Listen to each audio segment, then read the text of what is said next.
In the orthodox Indian model of reincarnation, the soul acts as a continuous traveler. A singular entity carries the accumulated weight of its past actions across a rigid boundary, leaving one physical body to occupy another. A text composed in 10th century Kashmir discards this physical mechanism entirely. The Mokṣopāya presents a model of existence where the standard mechanics of transmigration are an illusion. The text illustrates this through the story of an ascetic scholar named Gādhi. Obsessed with understanding the mechanics of worldly illusion, Gādhi steps into a river to bathe and submerges his head beneath the water. Instantly, his current life ends. He finds himself born into a tribal family far from his home. He lives among them for years, eventually wandering into the foreign kingdom of Kura. There, following the death of their monarch, the citizens observe a local custom and release a royal elephant to choose their next ruler. The elephant selects Gādhi. He rules Kura for 8 years. When his subjects finally discover his tribal origins, they view it as a severe pollution of the throne. His ministers immolate themselves in despair, and a ruined Gādhi follows them, throwing himself onto his own funeral pyre. As the flames sear his skin, the intense heat breaks his concentration. Gādhi gasps, pulling his head out of the river. He has lived an entire grueling lifetime from birth to death, yet the water dripping from his face confirms that only seconds have passed. Gādhi attributes the experience to the immense power of mental projection. He concludes his mind manufactured a highly detailed hallucination, a momentary waking dream. Days later, a weary traveler stops at Gādhi's home. Over a meal, the guest recounts news from his journey.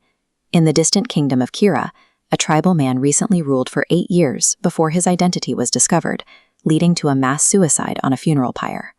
Gādhi's private internal hallucination perfectly matches the objective external history described by the traveler. Seeking physical proof, Gādhi travels to the borders of the Kura kingdom. He finds the villages from his vision, recognizes the exact houses, and even identifies the physical objects he used during his supposed life as a tribal king. The strict boundary separating his subjective imagination from objective reality has dissolved. Unable to explain how his mind could project a history that other people actually lived, he retreats to a mountain cave to demand answers from the divine. After verifying his memories against the physical bones of his tribal family and the accounts of the Kura citizens, Gādhi performs months of severe austerities. He eventually summons Lord Vishnu, demanding to know how his hallucination exists in the wakeful world. Vishnu reveals that physical transmigration is a myth. The individual self does not physically travel between bodies.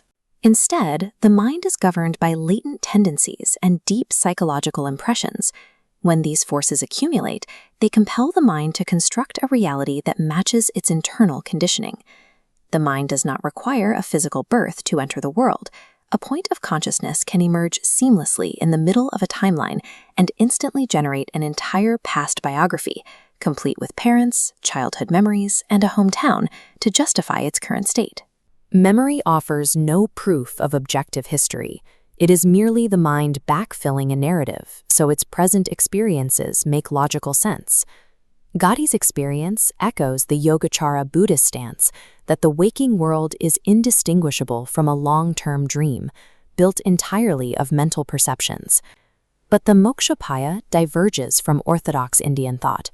In Advaita Vedanta, the philosopher Shankara compares worldly illusion to a man mistaking a rope for a snake in the dark. The snake is an illusion, but the physical rope remains as a real objective base. The Mokṣopāya teaches absolute non-existence. There is no underlying rope. The universe has no physical substratum whatsoever. Later philosophers illustrated this by comparing a human life to the empty space inside a clay pot. When the pot breaks, the space inside doesn't travel or transform. It is simply recognized as part of the total space that was always there. By this logic, a physical universe cannot exist. Treating the world as an objective, physical container is as logically impossible as describing the son of a barren woman. To explain how Gādhi's internal memories mirrored external events, Vishnu uses a classic Sanskrit metaphor, the crow and the coconut palm. A crow lands on a branch, and at that exact moment, a heavy coconut falls to the ground. The human mind links the two events, assuming the crow caused the coconut to fall. In reality, they are two entirely independent, uncaused occurrences. Gādhi did not live as the tribal king, nor did he physically create that timeline. His mind simply experienced an arbitrary vibration that coincidentally synchronized with events happening in the external kingdom. Standard causality is a cognitive reflex. There is no overarching fate, no creator God, and no master plan. Independent events simply arise, tricking the observer into connecting them.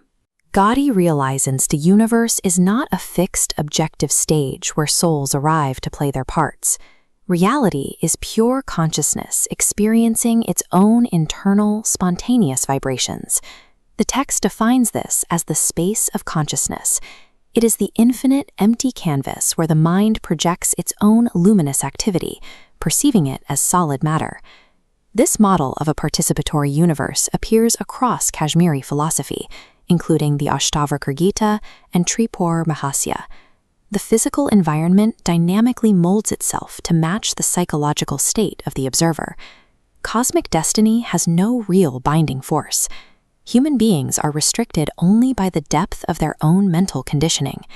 Submerging his head in a river, one scholar proved that an isolated mind possesses the power to fabricate decades of historical memories, mapping them perfectly onto reality.